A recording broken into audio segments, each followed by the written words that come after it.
So, ayan guys, nasa Manila kami. Thank you so much, Tita Esther. Yan. Thank you po sa palunch at sa pagpapatuloy sa isang mong condo. Yan. Sa mga pupunta po ng Manila at wala pong titirahan, pwede po kayo mag-book sa mga condo ni Tita Esther. Grabe. Mainit dito pero mas mainit sa Hong Kong, day. Kaya okay lang. Grabe, ang init doon. Diyos ko. Pero ayan, dito mahangin. Doon talaga wala, day. Konti lang.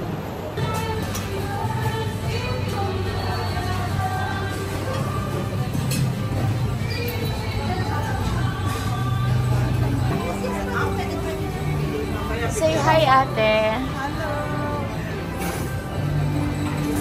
So guys, kuha na tayo ng foods. Ayan. Sobrang daming pagkain. Kakatapos lang namin mag-lunch.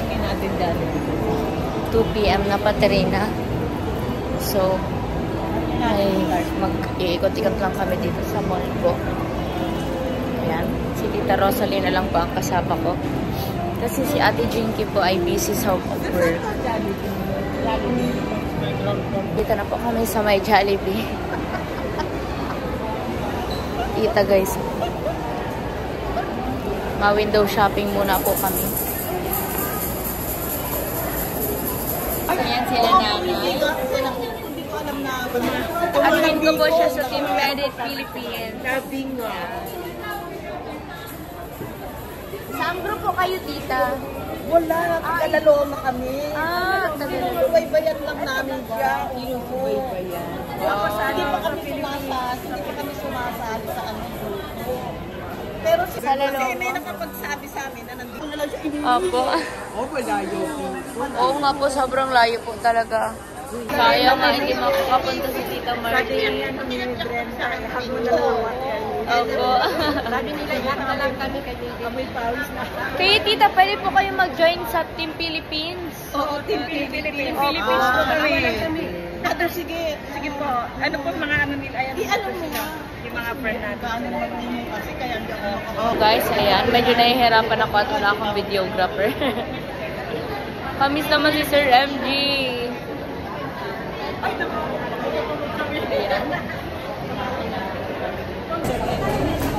Opo.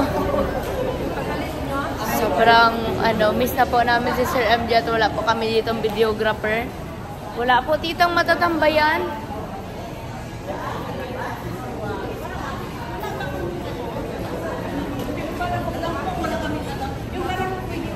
Kaya nga kawawa naman sila nanay. Hello po! Pawis na pawis si Tita Maricel, guys. Ayan. Palibot na kami dito. Nag-ano kami ng rides, guys. Gusto ko to sakayan. Kasi mag-isa lang ako. Oh my God. Magra-rides kami ng dalawa. Kami dalawa lang ba? Nag-umpisa na, umpisa na. So, guys.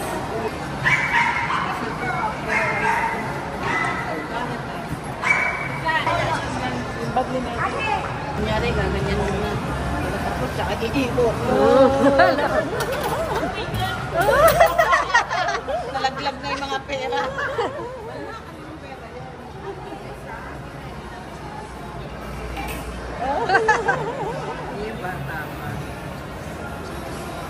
Hala! Guys, ayan.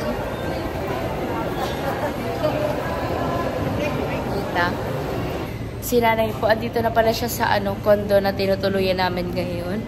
Grabe, naiyak si nanay sa akin. Bakit po?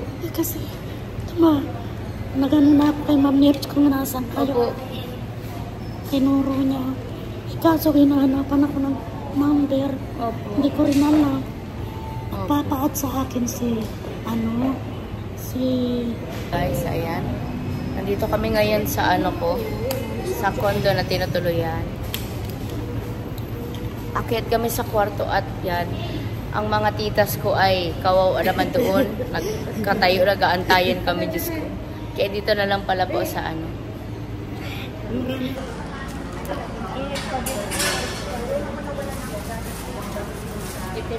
akin. Itim sa akin. Ano po ang large? Baby, itim sa akin. Large. Sigulong nito. Large lang.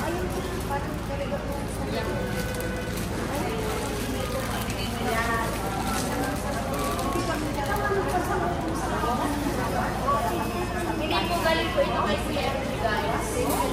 CMG, ito po, pinapabigay ko na po.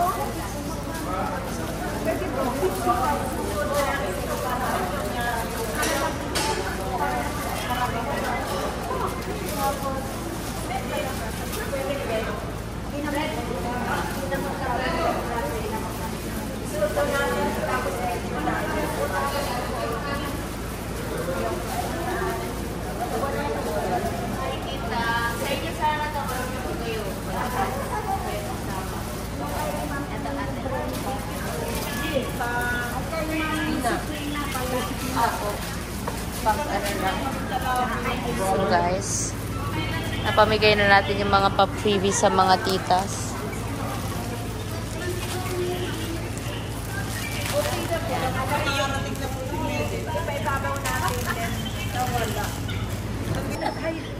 Grabe. Ay, wow, naka-t-shirt na.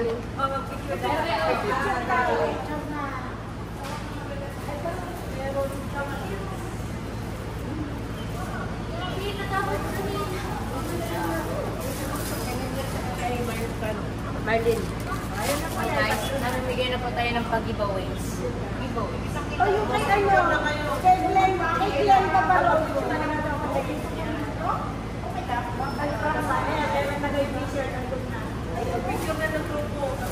Dito sa akin ang chat nila. Oo, yung makapahinga na sila. Picture tayo kasi uwi na kami. Ay, okay lang tita. Diyos ko, para kayo. Mas mayaman. Alam mo, Ay, Diyos ko. kilala to sa akin. It's true! Ako eh. So, Ikaw ang korek. Picture na kayo. Ikaw ang korek. Ako mayo. Picture na ng grupo tayo. sige po, wait lang. So guys, ayan. Suot na nila ang aking pasalubong. Pasalubong galing kay Sir MG. Yan. Thank you so much, Kuya MG.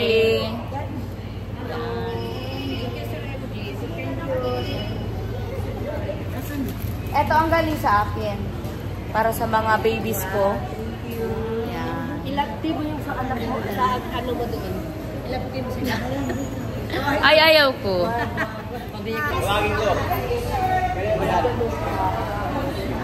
Hello, kanina pa naiyak guys si tita. Grabe talaga. Senior po ito si tita. Kaya yan. Ang mga supporters ko po ay ingatan talaga sila. Ang kanilang emotions. Ayan. Shoutout na po ninyo ang mga teams nyo, titas.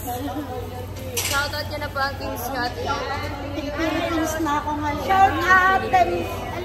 Team Medi Philippines. si Carms TV po. Yan. Shoutout kay Tita Carms TV. Tita po pala siya, kala ko tito. Hi, Monique Navarro. Hi, Aileen Alipar. Yan. Shoutout po sa inyo. Shoutout Tita Aileen Alipar and Tita Monique Navarro. Shoutout Tita Edna. Andito po ang groups mo. Ayan. So guys, nasa Robinson kami ulit. Pa 6 na. Tapos na po kami mag meet and greet. Ayan. So, ayan. Lakad-lakad, hanap ng makakainan guys. Tapos bibili kami ng damit kasi wala na kaming damit guys, as in. Kahit isa, wala ng tera. Kaya nga, ito na po ang suot ko. Wala nang laba-laba. Galing pa ito ng Hong Kong pantas kong damit kasi wala na po akong maisuot. So, yan. Sinuot ko na siya. Bagong bili. Brand new. So, parang wala namang problema. Hindi naman siya ukay. So, yan. Grabe, sobrang na-touch ako. Ay, kwento ko lang. Habang naglalakad kami papunta sa kakainan namin. Kwento ko lang. Alam mo yun, sobrang na-touch talaga ako. Kasi hindi ganun karami yung nakipag-meet up sa akin. Pero alam mo yun, sobrang nakaka-touch. Lalo na yung mga senior na kahit medyo nahihirapan na maglakad, nanghihina, tapos mabilis na sila mapagod. still nag-effort sila para makita at mayakap lang ako. Kaya grabe talaga. Grabe yung pagmamahal, guys. Like, hindi sila marami. Pero alam mo yun, nag-uumapaw ng pagmamahal. So, parang quality over quantity talaga. Grabe. Solid, solid. Kaya sobrang saya ko po na nagstay pa ako dito. Worth it yung pag-extend ko dito. Kahit pagod na po ako, galing pa kami ng Hong Kong at Macau. Yan. Pero, sobrang worth it. Nagdiwata kasi ako eh. So, ayan guys. Ayan guys. Ayan po ang aming dinner. Ayan, siniserve ni Kuya. Kuya, ano nga pong name mo? Neil, ma'am. Po? Neil. Thank you, Kuya Neil. Ayan po, guys. Magla-lunch tayo kasama ang aking mga... Ay, dinner pala. Dinner, guys. Magdi-dinner tayo kasama ang aking mga titas. Ay, tita sa pa-dinner po. Ayan. Thank you, tita. Nice meeting you. Ayan. Ayan. Sarap, guys. Thank you so much kay tita. So, guys, nasa H&M tayo. Kasama ko si Tita Rosalyn. Binilan niya ako, guys, ng dress. Ayan. Medyo pricey kasi dito, guys, sa H&M. Charot. Kaya si tita ang Hi, guys. Ayan, magdudurian kami ni Tita Rosalyn. Oh, tapos na. Get to the max kay dyan. Pati nga ako yung pagpipilian. Alin pa yung hinog? Gire. Ganun pala yun. Aamoy sa... Ayan. Kanya.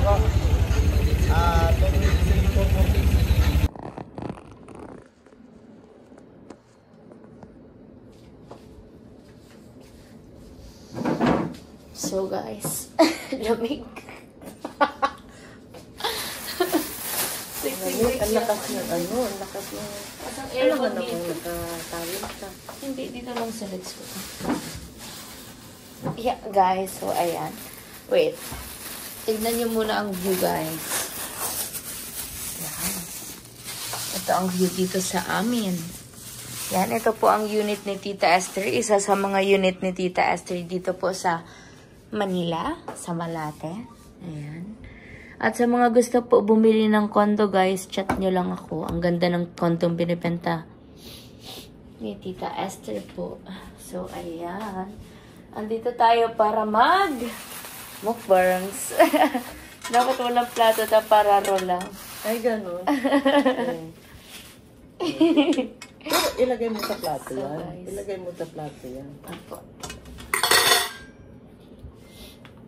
Ay, aray ko matigas. Ay, masakit.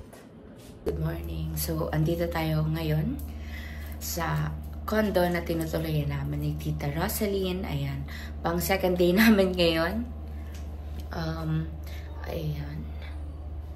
May salamin dito, guys. At ito. Maganda din ang CR niya. Ayan. Dirty kitchen na din dito, guys. Tapos, ayan, may ref. Ayan, sorry, magulo po ang aming gamit. Ayan ang anong tawag nga po dyan, tita? Dining area. Ayan. Ito, may sofa dito. Ayan, salamin. Ayan. Tapos, ito naman po ang room. Ayan. Ayan, may napakalaking mirror pa rin dyan. Ayan. Kung mahilig ka sa salamin katulad ko, Diyos ko, magugustuhan mo dito. Tapos, ayan yung view niya. Wow. Ayan. Kita doon ang dagat, guys. Dagat pero ilog. Basta may tubig dyan na nakikita, guys. Ayan. Yan po yung view dito sa namin. Sa condo.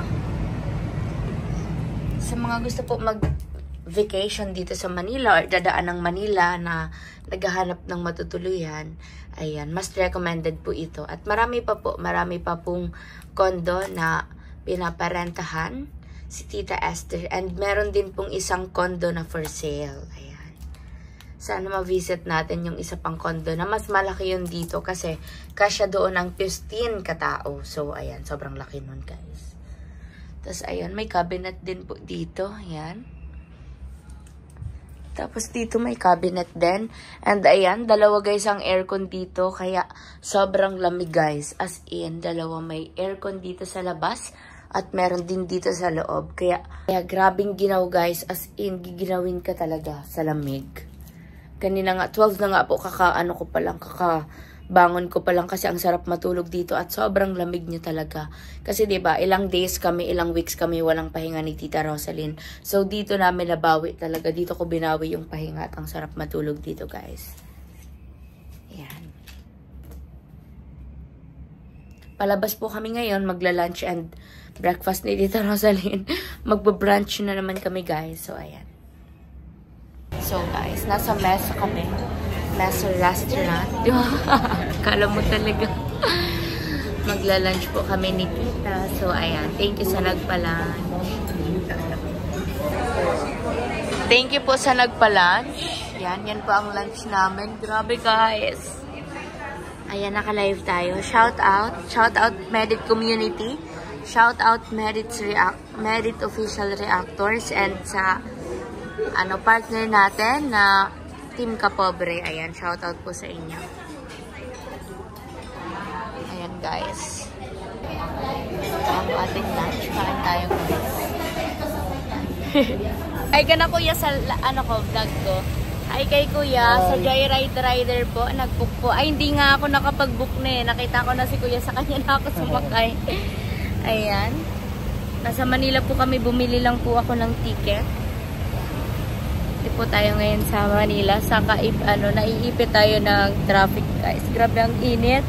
Pero iba pa din talaga yung init sa Hong Kong, guys.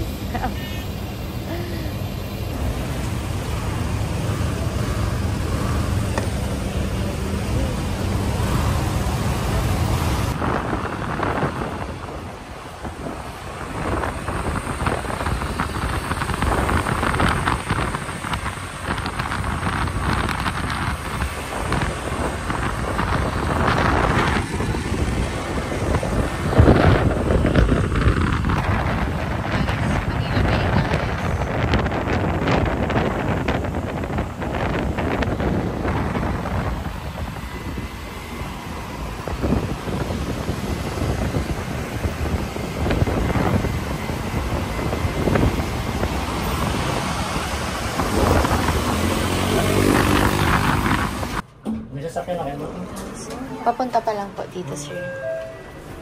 Thank you po. So, guys, ayan. Paalis na kami ni Tita Rosaline. Maghihiwalay na kami, guys. Ay, kala ko yung video. Ay, kala ko yung picture. Ingat, mahal. Ingat lang. So, guys, ayan. Yan na po ang luggage namin. Diyos ko, ang dami. Grabe ba? Isang malita lang ang pumunta doon. Oo nga, isang malita ang pagpunta doon. Pag uwi, 3 na. Grabe. 4 pala. Ayan, guys. Waiting na po kami na sa Mindoro. Ayan, guys. Ako naman ay pauwi ng Naga. Ang dami na nag-aabang sa mga pasalubong daw nila. Grabe pa. So guys, ayan. Pabalik na tayo ng Naga.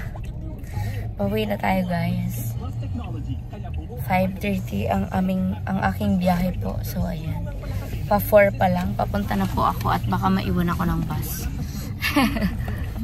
Ang bait po ni Sir. Si Sir po ang nakuha namin Grab car nung galing kami ng airport papunta dito sa condo po na tinuloyan namin. Thank you so much kay Tita Esther. Yan po. Kaya kinuha ko po yung number niya para siya na lang din yung kukunin kong sasakyan na maghahatid sa akin papunta sa terminal. Kasi ang bait po ni Sir. Alam nyo guys, sobrang hirap makahanap na ng mabait dito sa Manila.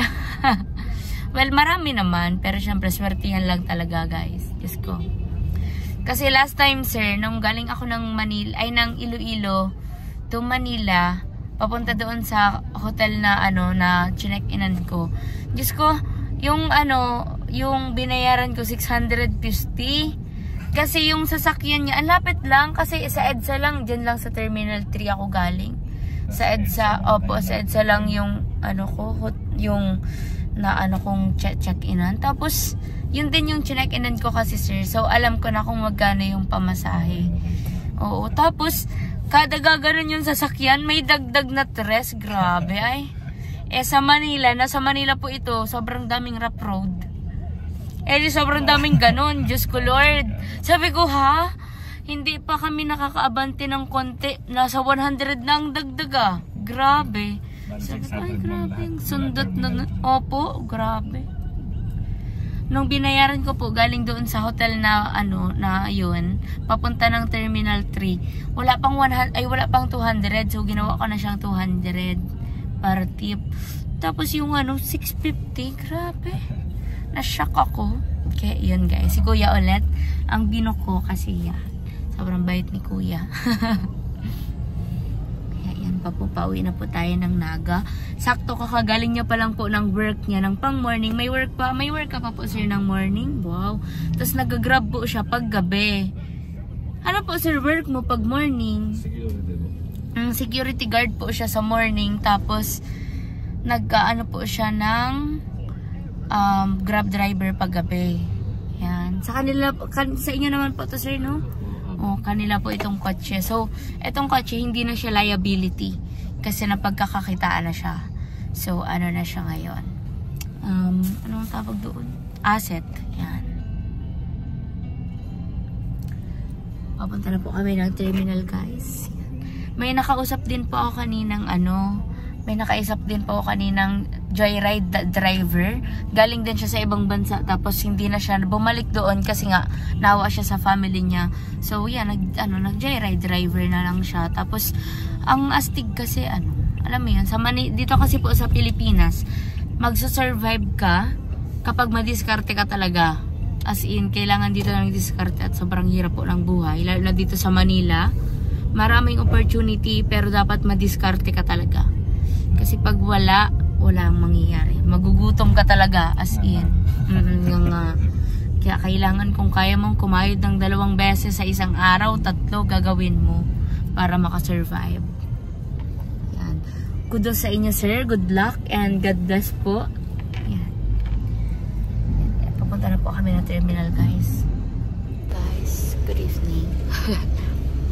Hindi ako nakapag na nasa bus na ako, pero ayan, first stop over na namin dito. Hindi ko alam kung asa na kami.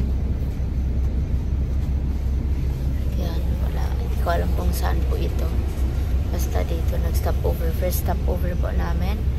10:26 PM na. Yan. So, ayun guys. Nasa baba ang mga kasama ko at kumakain. Ako po, hindi po ako mahilig kumain sa biyahe ng heavy. Kasi syempre, alam niyo naman, baka makaramdam tayo dito ng tawag ng high. So, ayan, pauwi ako. Siguro makakarating po ako 3 AM. Tapos mga 7 AM, babiyahe po ako papuntang Albay kasi marami akong kailangan ayusin doon. Kaya, yan. Let's see.